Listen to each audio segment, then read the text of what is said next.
how do you make the decision between hiring full-time or part-time? That's one question. And another one is being concerned about the language barrier. Yeah. So, I mean, I can only speak for the FreeUp platform. If they don't speak English at a high level, they don't get a foot into our interview process. So there's always going to be culture differences and stuff like that. And after working with people in the Philippines for a while, I kind of have changed the way I talk to make sure everything's clear. But you shouldn't be that far off, at least if you use our platform. The second question was full-time versus part-time. So this is what everyone always wants. And I probably deal with this a few times every week. Someone's like, oh, I'll hire you. I want to hire someone for 10 hours a week that can eventually move to full time, which sounds good in theory, but is that person really just going to wait around and keep their hours available until you're ready to increase their hours? So for you as a client, you just have to decide, one, do I need someone full time? Do I have the work for it? Two, can I afford it? And three, do I want to lock this person down for full time? Because if you're going to hire someone part time, you have to go in it with the mentality that this person might not be available to increase their hours later. Maybe they can. There's always that chance, but there's a good chance they can't. And you can always hire a second person there, and maybe later on their other client drops off and you can increase their hours. But if you're someone that's like, all right, I want to test the waters with this person, but I really need someone full time, that's a risky stance to put someone through your onboarding only to hope that they still have those available hours in 2 months. Yeah. And I've read in a couple of the outsourcing books I've been reading lately, that sometimes it's much more profitable to hire a full-time so that they're fully dedicated, because a lot of the part-times that you hire, they need to earn a full-time wage. So they're going to be taking on as much work as possible. And the issue that I had hiring part-times was that they'd say, oh yeah, my turnaround time on the listing is, a couple hours and I can have it by the end of the week. And the end of the week would come and I'm messaging them going, hey, I gave this to you at the beginning of the week. What's going on? I have clients that I need to, talk to, and I still have to review this listing that you give me. Right. And so it was a very frustrating process as far as hiring part-time. And I can see why a lot of these outsourcing books recommend to hire full-time if you can. But again, if you just have a small task and you're hiring very stovepiped, you might not have a full-time job for them. So I guess it's like you were saying, it's kind of a balance.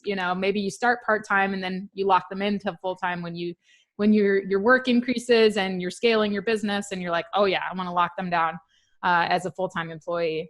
Yeah, I think that's one of the things that we struggled with a lot too, is the fact that, especially from, like Nathan was saying, people from the Philippines, they're very, at least this is my observation, might not be true in my observation, the skill sets are very narrow, or you should keep the skill sets very narrow.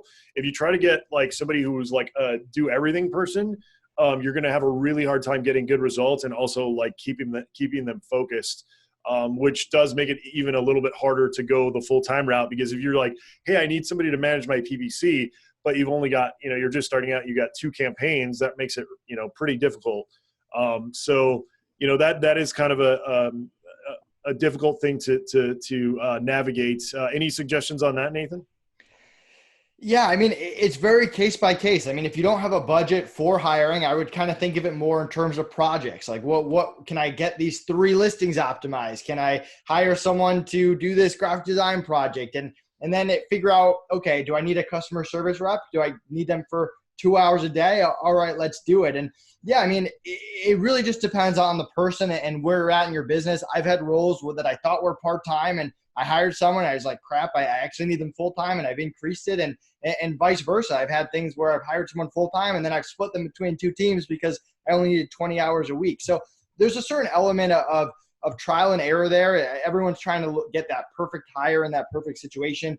It doesn't always work out that way. And to touch on Amy's point too about just like bad hires that in some way screw you over later, no one has a 100% hiring record. That just doesn't exist. And you have to focus on the areas that you can control. I mean, there's so many things you can't control. Someone's dad dies or some personal issue and they quit on you or they get a better offer. Instead, focus on what you can control. How could you have done a better job finding someone, interviewing someone, setting expectations, creating a culture that people wanted to stay and motivating them. I mean, focus on those things and figure out, hey, how do I get my hiring percentage from 30 to 40% to 70 to 95%? Because a lot of times that's the difference between success and failure. And if you're always focused on, wow, that one person that was a terrible hire, I never want to hire someone again, you're really missing the point. I mean, you have to hire people if you want to scale, and you just got to focus on what you can control and how to get that percentage as high as possible.